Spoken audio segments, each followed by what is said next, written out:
Halo, assalamualaikum warahmatullahi wabarakatuh. Kembali lagi dengan channel kebanggaan kita tentunya ya guys ya. Pasti dong. Di channel Pojok Genius Podcast and Jokes with Genius. Oke, kali ini kita kedatangan bintang tamu atau narasumber Sedap. dari Jakarta ya guys. Sengaja kita undang ke studio kami. Hai. Dia adalah salah satu transporter supercar atau mobil mewah ya mas ya. Benar. Mobil mewah. Kayak bisa langsung perkenalan bro mas. Siap. Terima kasih banyak buat Mas Agus yang udah sediain tempat buat kita di sini. Oke. Perkenalkan, nama saya Yufi atau biasa dikenal Helmi ya Mas.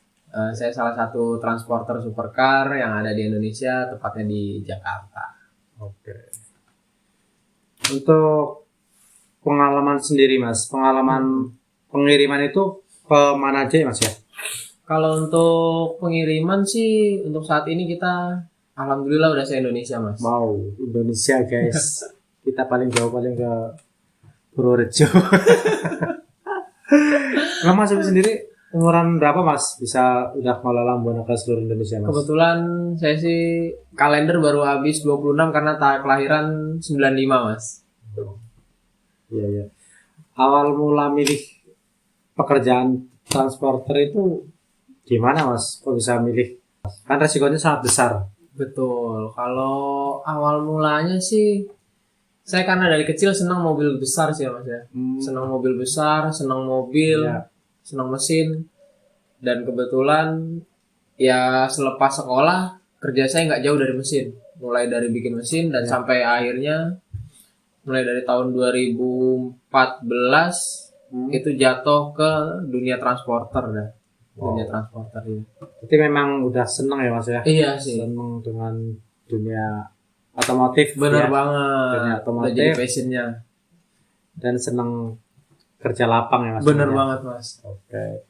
Untuk resiko pengiriman supercar atau mobil mewah itu kan resiko kan sangat besar ya mas ya. Pasti Mas. Sangat besar itu kan. Untuk mas Helmi sendiri nggak takut mas kalau misalkan ada apa-apa di jalan gitu? Kalau dibilang takut sih awalnya pasti takut ya Mas ya. Oke. Secara teknis di belakang kita itu 20 miliar. Iya. Kita aja belum pernah lihat ya kayaknya 20 miliar itu apa ya. Duitnya kayak apa? Aduh.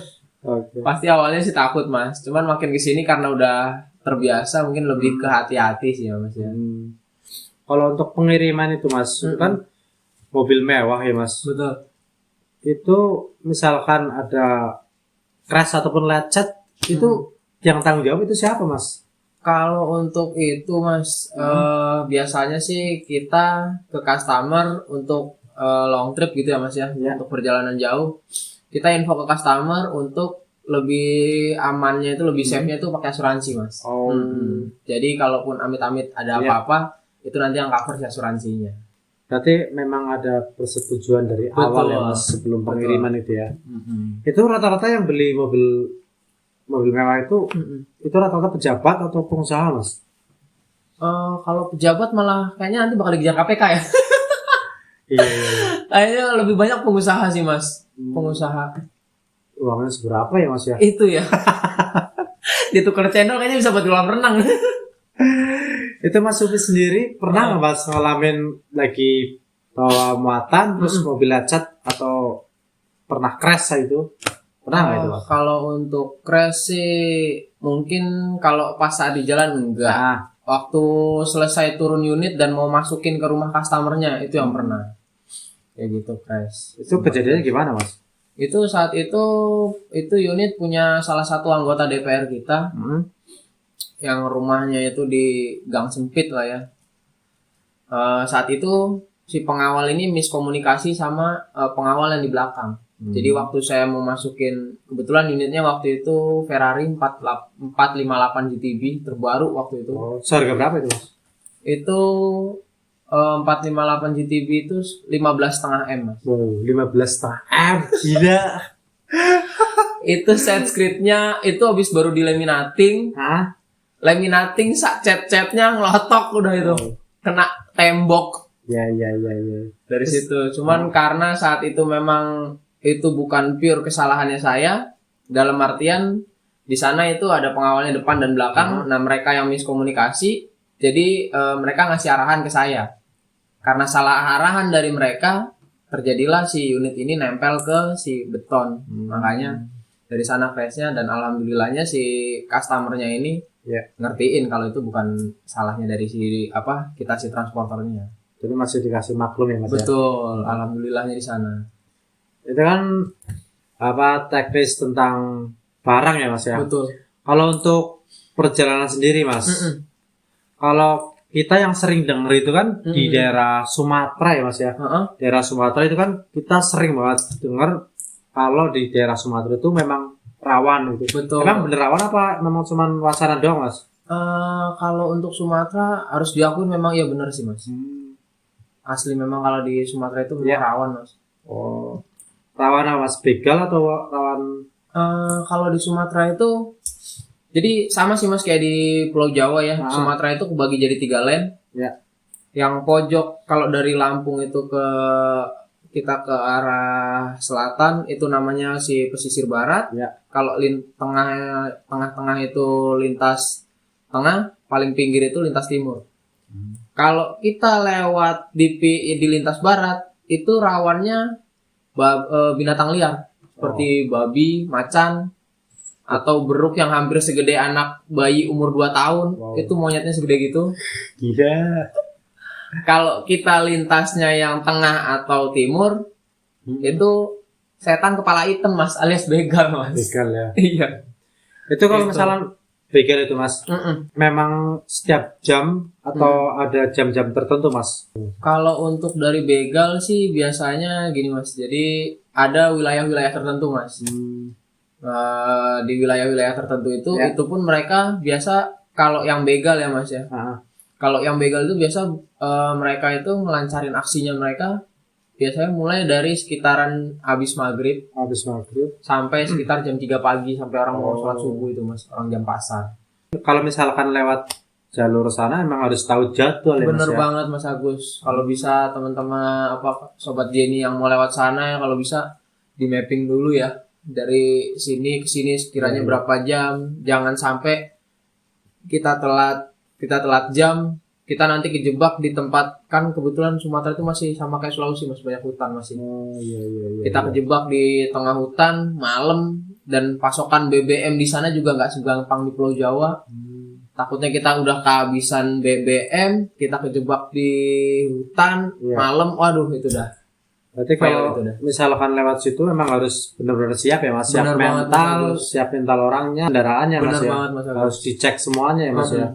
Soalnya kalau di daerah sana katanya memang jarang BBM, jarang ya Mas ya. Iya, agak susah pasokan BBM di sana. Daerah sana kan masih hutan, jadi masih rawan. Ternyata betul guys. Di daerah sana itu memang rawan ya kan. Rawan begal ya kan, bukan cuman katanya tapi memang Mas Supi sendiri yang ngalamin ya Mas. Betul banget. Kalau Mas Supi sendiri pernah nggak ngalamin begal di sana Mas? Kalau seperti begal sih alhamdulillah, karena yang tadi kita bilang kita udah mapping jalur itu ya. Sih enggak, cuman kalau pungli itu sering Mas. Palak ya Mas ya? Itu. Palak. Betul, itu sih yang paling sering sih. Orang Malak ya Mas ya? Benar. Untuk nanganinya itu gimana Mas? Kalau untuk dari si pemalakan ini ya Mas ya, mungkin ada sedikit tips triknya dari kita yang biasa itu. Biasanya mereka itu akan melancarin aksinya mereka di depan tempat tongkrongannya mereka. Jadi kalaupun kita di stop atau diteriakin di depan tongkrongannya mereka, dan biasanya itu tempat sepi, terusin aja udah. Terusin sampai kita ketemu pemukiman atau tempat rame. Ya. Kalaupun memang kita nggak sampai ke tempat rame itu dan sekiranya udah makin membahayakan buat kita, berhentiin kendaraan kita, tapi pelintangin aja di tengah jalan. Nah, itu intinya kita harus mencari tempat yang ramai atau mencari kendaraan kita melintang di tengah jalan aja sudah. Iya. Berarti memang harus gitu ya Mas ya. Bener banget. Sumatera ya. Itu memang orangnya kejam-kejam apa gimana Mas? Karena untuk ada beberapa daerah di Sumatera itu yang mereka mau dapat duit cepet tapi nggak mau kerja, gitu Mas. Berarti kebanyakan pengangguran ya Mas ya? Bener banget, bener Oh. banget. Karena juga mungkin lapangan pekerjaan di sana susah ya Mas ya. Iya, Dari iya. sana mereka jadi menghalalkan segala cara buat dapat uang gitu Mas. Itu adalah salah satu trik kalau misalkan lewat daerah Sumatera memang kalau misalkan ada begal ataupun tukang palak ya kan. Tukang palak kita memang harus digas, harus mencari tempat yang rame ya Mas ya. Betul banget. Mencari tempat yang rame soalnya orang sana katanya itu kejam-kejam ya Mas ya. Betul banget Mas Orang Agus. kejam karena apa? Karena mereka itu kalau yang begal itu ya, yang begal ataupun palak itu susah atau males, orang males sebenarnya kayak gitu. Itu kan tadi yang daerah rawan ya Mas ya. Benar. Untuk daerah yang paling asik nih Mas, daerah mana Mas? Kalau untuk Kalau- pengiriman itu sendiri Mas. Kalau untuk yang asik sih Bali sih kayaknya asik Bali. banget sih ya Mas ya. Bali. Kalau Bali itu entah kenapa ya Mas ya ngangenin gitu ya. Iya. Iya sih kita juga sekali sih lewat sana ya kan.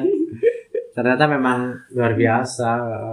Oke mungkin segitu aja yang dapat kita sampaikan.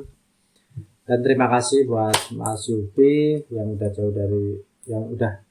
ke studio kami jauh-jauh dari Jakarta ya kan. Ya mudah-mudahan pengalaman dari Mas Yupi sendiri bisa buat gambaran buat teman-teman yang di rumah. Assalamualaikum warahmatullahi wabarakatuh. Jangan lupa like, comment, subscribe, and nyalakan lonceng. Terima kasih.